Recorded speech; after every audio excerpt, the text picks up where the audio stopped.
to show you today our rugged pod. If you're a technician in the field, just take about 5 minutes to watch this video so you fully understand this rugged pod, the operation of it, and some of the things that it can do for our customers out there.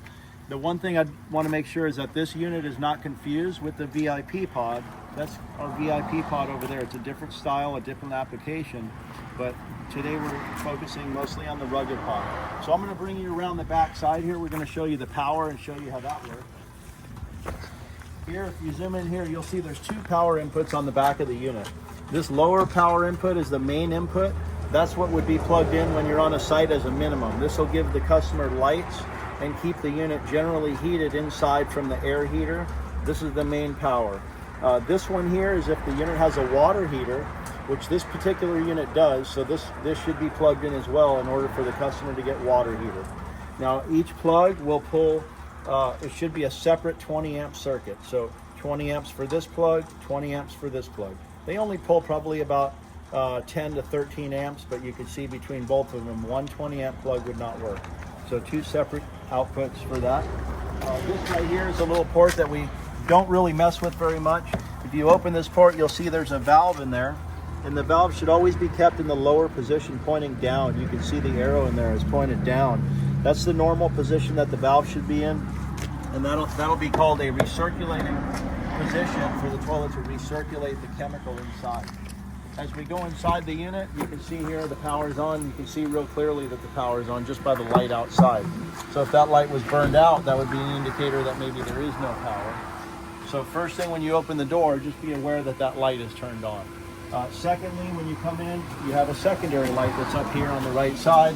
You want to make sure that light's turned on. If one of them's burned out, you want to take note of that and mark it. Then the third thing you'll look at is you want to just make sure that the function of the unit is actually working properly. So just take a look at the door hinges. You'll go in here. This is the heater. This is the heater that'll actually be functioning automatically, so there's no switch to turn this heater on. If the power is hooked up outside, then you'll put your hand right here on the top and you would clearly feel heat coming out of here. If it was warm out, then the heat would be off automatically because there is a thermostat in there that'll turn the heater off once it gets to about 50 degrees or more. This unit here is the water heater.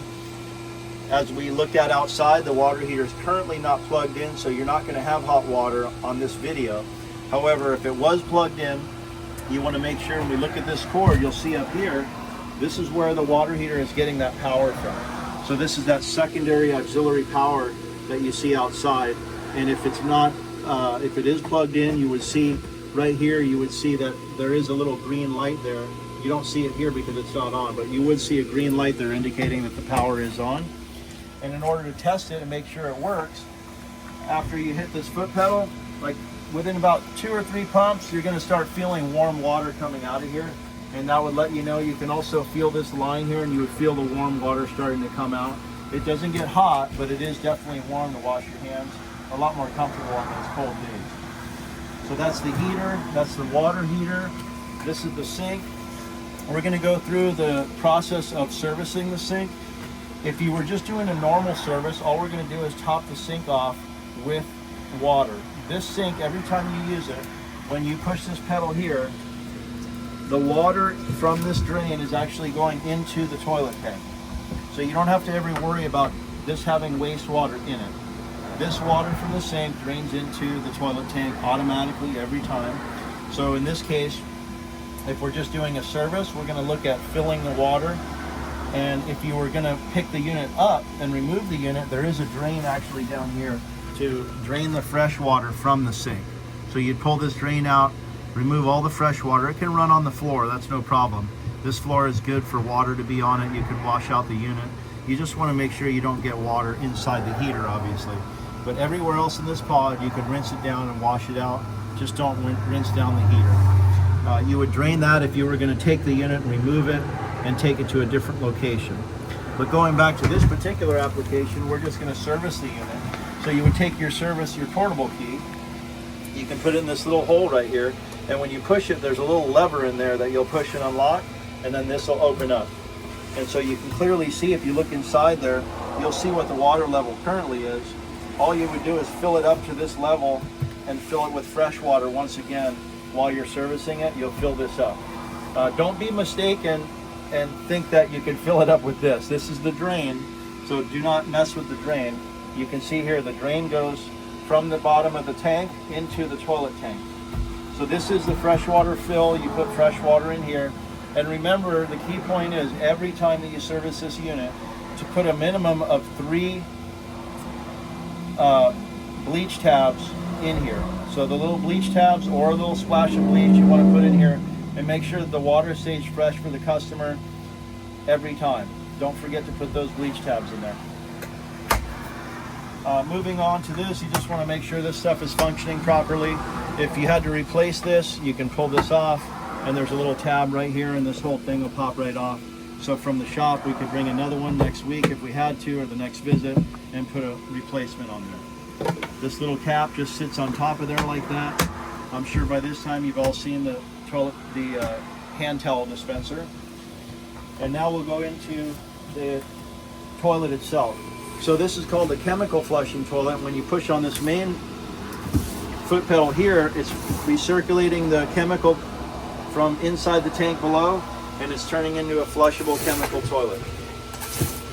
So what we'll do here is, in order to service this unit, again, the first thing you want to do is make sure that, for one, that this is not torn, that the foot pedal is operating and functioning properly. When you push on it, there's no chemical or fluid coming out of the side. If there was, and that's one of the things that could potentially be a problem more than other times, is that this gets torn from guys with rugged boots on and gravel and stuff on their feet. So you really want to pay attention to this pedal. As far as servicing the portable, we service it pretty similar, just to like a standard portable. Here's the difference here is we'll put this down, and all you do is you lift up the whole bowl piece, and right here, that little thing will hook on there to hold it up automatically, so you don't have to sit there and hold it while you're servicing it.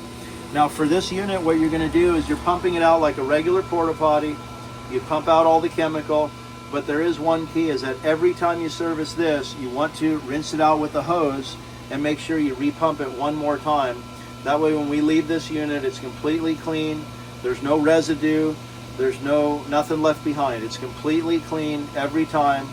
And we add extra chemical on these pods. So it would be double the chemical, and we would also put double the water. So at least 10 gallons of water in this unit with double the amount of chemical every single time when you're servicing one of these types of rugged pods. And that pretty much, that takes care of this. When you're done here, you want to make sure that you flip that little lever, and the unit will go right back in place. And of course it functions like normal again. So you're testing it once again before you leave. Other things in the pod are this fan. So if it's very cold outside, this fan will recirculate the heat as it comes through the unit. So if it is cold and that fan's not on, then that means, again, you might be having no power going to the fan, or the fan could be burned out. So you want to notate that on the app.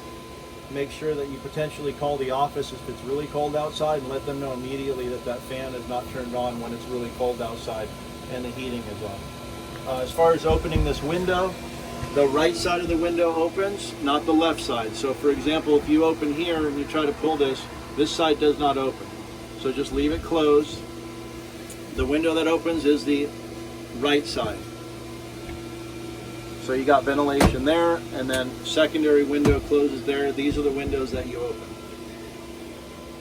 As far as the operation of it, that's pretty much it. Any other questions, go ahead and call the office. But that's a little demo of the VannGo Rugged Pod.